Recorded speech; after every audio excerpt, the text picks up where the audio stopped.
Hello viewers, welcome to my channel readers club with Smita.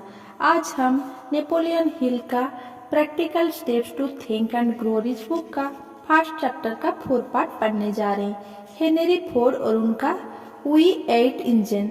करोड़ों लोगों को हेनरी फोर्ड की उपलब्धियां मालूम है और वे उनकी खुशकिस्मती या भाग्य या जीनियस या किसी दूसरी चीज से ईर्ष्या करते हैं जिसे वे फोर्ड की दौलत का श्रेय देते हैं।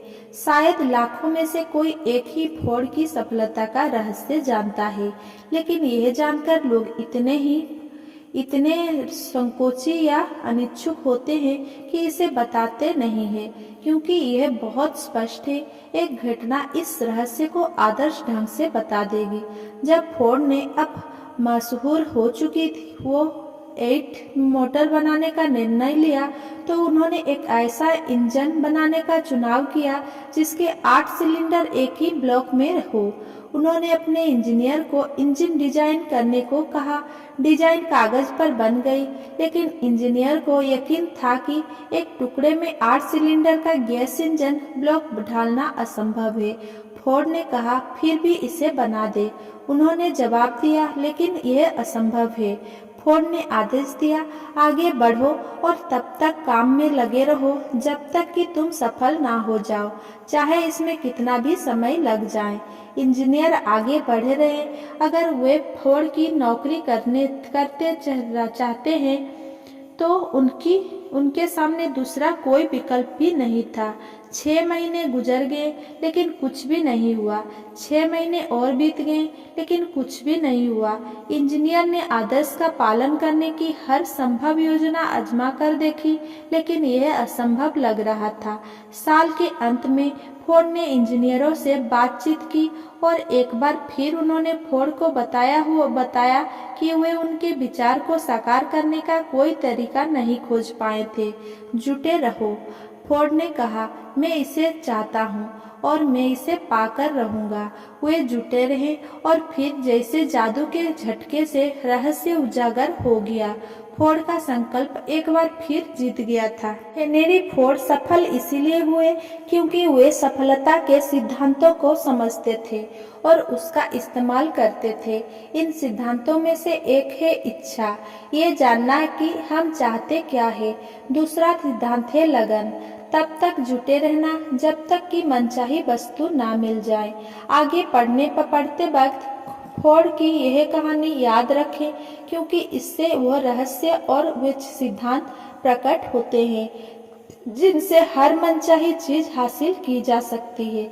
मिल्कशेक से रे क्रॉक के मैकडॉनल्ड तक, रे क्रॉक एक और अच्छा उदाहरण है जिनकी अमीरी एक विचार से उत्पन्न हुई थी। क्रॉक मिल्कशेक मिक्सचर बेचने वाले सेल्समैन थे। उनके ज्यादातर ग्राहक रेस्तरां और डाइनर्स 1-2 मिक्सचर खरीदते थे। जब उन्हें सैन बर्नार्डिनोस कैलिफोर्निया के एक छोटे रेस्तरां से 8 मिक्सर का ऑर्डर मिला, तो उन्होंने वहां जाकर देखने का निर्णय लिया कि वहां इतने सारे शेक कैसे बिक रहे हैं। इतना व्यस्त रेस्तरां उन्होंने पहले कभी नहीं देखा था। दोनों भाइयों का मेन्यू बहुत सीमित था। होम बर्गर, चीज बर्गर, फ्रेंच फ्राइज, शेक और सॉफ्ट ड्रिंक इस इलाके में सबसे कम कीमत पर।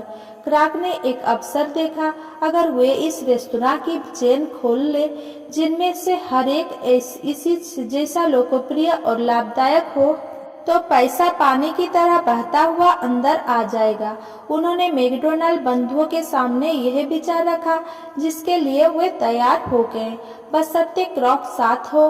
कुछ ही वर्षों में मैकडॉनल्ड न सिर्फ देश में सबसे ज्यादा बिकने वाला रेस्तरां बन गया, बल्कि इसने फास्ट फूड उद्योग को जन्म भी दिया।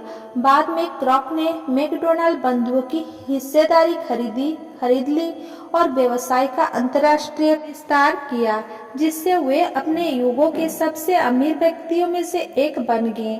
मैकडॉनल्ड्स एक विचार से शुरू हुआ था, इलाके में सबसे कम भाव पर सीमित मेन्यू प्रदान करना।